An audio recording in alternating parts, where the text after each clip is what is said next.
This channel does not promote any violent, harmful, or illegal activities. All content provided by this channel is meant for an educational purpose only. আনন্দপুরে এক প্রমোটারকে নৃশংসভাবে খুনের অভিযোগ। তার বাড়ির সামনে তাকে বিভৎসভাবে খুন করা হয়েছে, কুপিয়ে খুন।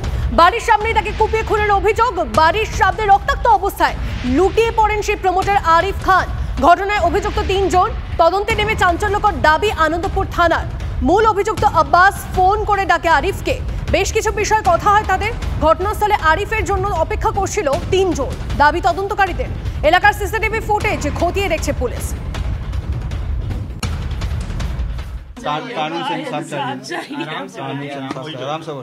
इंसाफ चाहिए भाई, हमको भाई मेरा चला गया भाई, हमको इंसाफ चाहिए।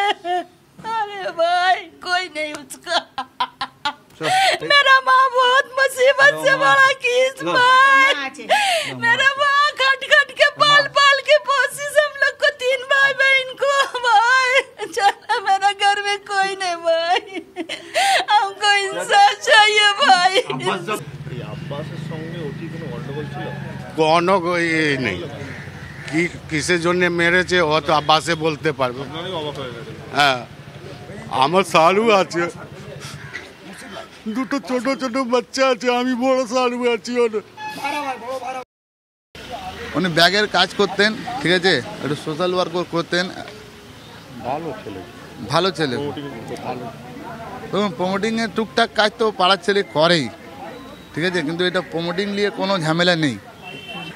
এটা কেন মারলো, ওদের কি ঝামেলা আমি বলতে পারছি না। হ্যাঁ, আব্বাস কি কাজ করতো ও জানা নেই আমার কি কাজ করতো।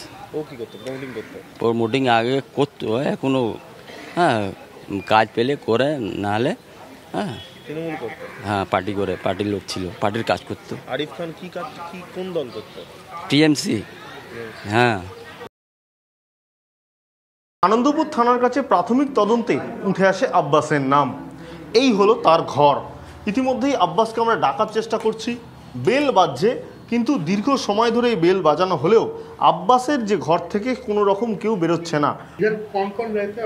उसका माँ रहती है, बाप रहता है। हाँ, एक घर है। এখন তো ভয় লাগছে যে এখানে থাকবো কি করে, 7-10 দিন থাকবো, তো ভয় লাগছে যে থাকবো কি করে। একটা বিষয় যারা প্রতিবেশীরা তারা বলছেন যে আব্বাস আছে কিনা তারা কেউ জানেন না। অর্থাৎ স্বাভাবিকভাবেই এই আব্বাস এই ঘটনার পরে কোথায় গেলেন সেটা এখন বড় প্রশ্ন। এবার পুরনিয়োগ দুর্নীতি তদন্তে সিবিআই চার্জশিটে চাঞ্চল্যকর তথ্য। কি তথ্য পাওয়া যাচ্ছে আপনাদেরকে জানিয়ে রাখি। 2020 সালে দক্ষিণ দমদম পুরসভায় একই দিনে গ্রুপ সি ও গ্রুপ ডি পদে যোগ দেন 29 জন। এদের মধ্যে মজদুর পদে একই নম্বর পেয়েছিলেন 27 জন চাকরি প্রার্থী। তাদের প্রাপ্ত নম্বর ছিল 55। মৌখিক পরীক্ষায় ফেল করেছিলেন সকলেই। একইভাবে পিয়ন পদে লেখা পরীক্ষায় একই নম্বর পেয়েছিলেন 2 জন। মৌখিক পরীক্ষায় ফেল করেছিলেন তারাও। এদের সকলেরই জয়েনিং অর্ডারে সই করেছিলেন দক্ষিণ দমদম পুরসভার তৎকালীন চেয়ারম্যান পাঁচু রায়। কি করে সকল পরীক্ষার্থী লেখা পরীক্ষায় একই নম্বর পেয়েছিলেন? মৌখিক পরীক্ষায় 29 জনই কি করে শূন্য পেলেন? এরকম একাধিক প্রশ্ন উঠছে।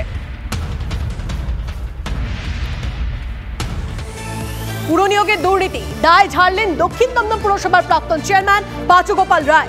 সমস্যাটাই ডিরেক্টর অফ লোকাল বডিজ ঠিক করে, দাবি প্রাক্তন চেয়ারম্যানের। পাঁচু গোপাল রায়ের ইঙ্গিত খুব স্পষ্ট, পাল্টা নিশানা বিরোধীদের। দেখেছি সেই সময় 29 জনের মধ্যে 27 জন একই নাম্বার পেয়েছে আর 2 জন আলাদা আলাদা নাম্বার পেয়েছে। আমি এখন বলতে পারছি না, সেটা আমি এখন বলতে পারছি না। 29 জনটা মনে আছে আমার, এইটা আমার মনে আছে। 29 জন সই তো আপনি করেছেন? সইটা আমি করেছি। 29 জনটা হয়েছে, এটা মনে আছে, এবং সেটা আন্ডার সার্কামস্টেন্সেস সেটা হয়েছে।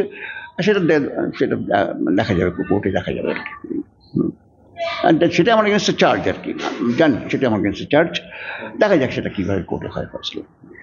জেনে বুঝে বললেন? জেনে বুঝে সই যখন করেছি, আমার একটা প্রাপ্তবয়স্ক লোক, এত বছর, আমি বলি না জেনে বুঝে করিনি, আন্ডার প্রেশার করেছি। এগুলো তো ঠিক কথা না আর কি। কেউ তো আমার হাতে জোর করে সই করায়নি।